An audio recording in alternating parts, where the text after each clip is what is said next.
اعوذ باللہ من الشیطان الرجیم، بسم اللہ الرحمن الرحیم۔ السلام علیکم ورحمۃ اللہ۔ سورۃ المائدہ آیت نمبر 34۔ إلا الذين تابوا من قبل أن تقدروا عليهم فاعلموا أن الله غفور رحيم۔ مگر جن لوگوں نے قبل اس کے کہ تم ان پر قابو پا جاؤ توبہ کر لی، سو جان لو کہ اللہ بہت بخشنے والا نہایت مہربان ہے۔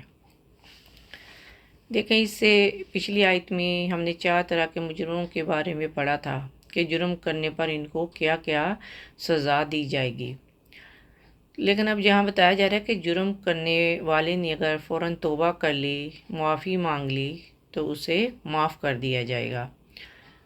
ایکچولی اسلامی سزاؤں کا فلسفہ یہ ہے کہ جرائم کو جڑ سے اکھاڑ پھینکنا چاہیے، مگر صرف جو سزا کا نفاذ ہے وہی اصلاح کا ذریعہ نہیں ہوتا۔ اکثر دیکھنے میں آتا ہے اگر مجرموں کو سزا پہ سزا دی جاتی رہے تو بسا اوقات وہ قومی مجرم ثابت ہوتے ہیں، لٹیرے بن جاتے ہیں۔ تو اس لیے اسلام نے نہ صرف جرائم کرنے والوں کے لیے توبہ کا دروازہ کھلا رکھا ہے، بلکہ سنگین جرائم کرنے والوں کے لیے بھی توبہ کا دانستہ جو ہے دروازہ وہ کھلا چھوڑا ہے۔ لیکن اس کی ایک بڑی شرط یہ ہے کہ یہ انتظامیہ کی پکڑ میں آنے سے پہلے مانگی جائے، عدالت کے کٹہرے میں کھڑے ہونے سے پہلے تائب ہوں۔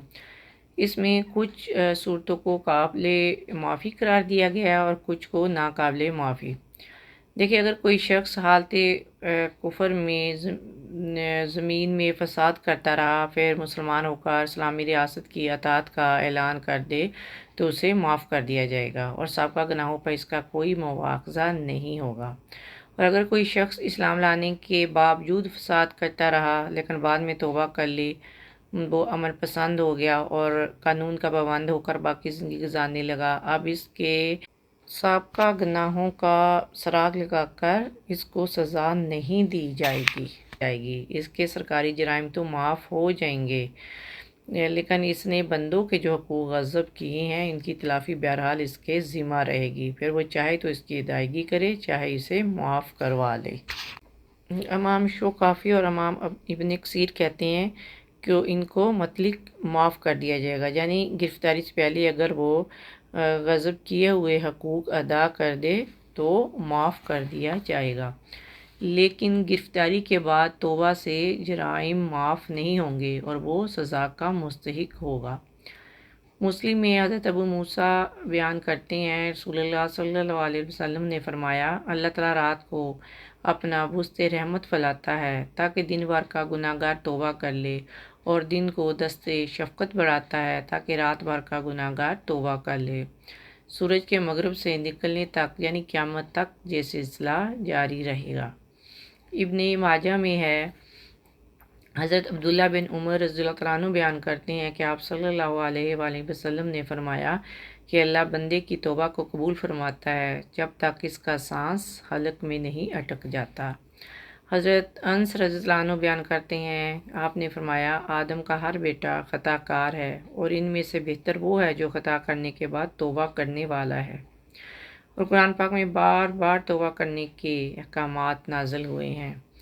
سورہ توبہ آیت 99 میں ہے، اللہ توبہ کرنے والوں کو معاف کرنے اور رحم کرنے والا ہے۔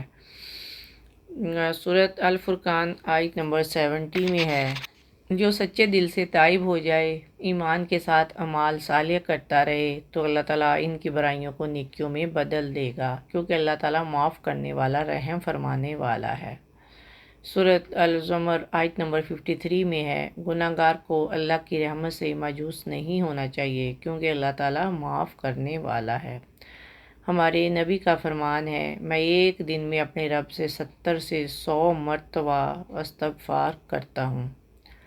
اللہ سبحانہ وتعالیٰ ہمیں بھی معاف فرمائے، ہماری توبہ استغفار قبول فرمائے، ہمیں اپنے نیک اور کامل بندوں میں شامل فرما لے، آمین یا رب العالمین۔ السلام علیکم ورحمۃ اللہ وبرکاتہ۔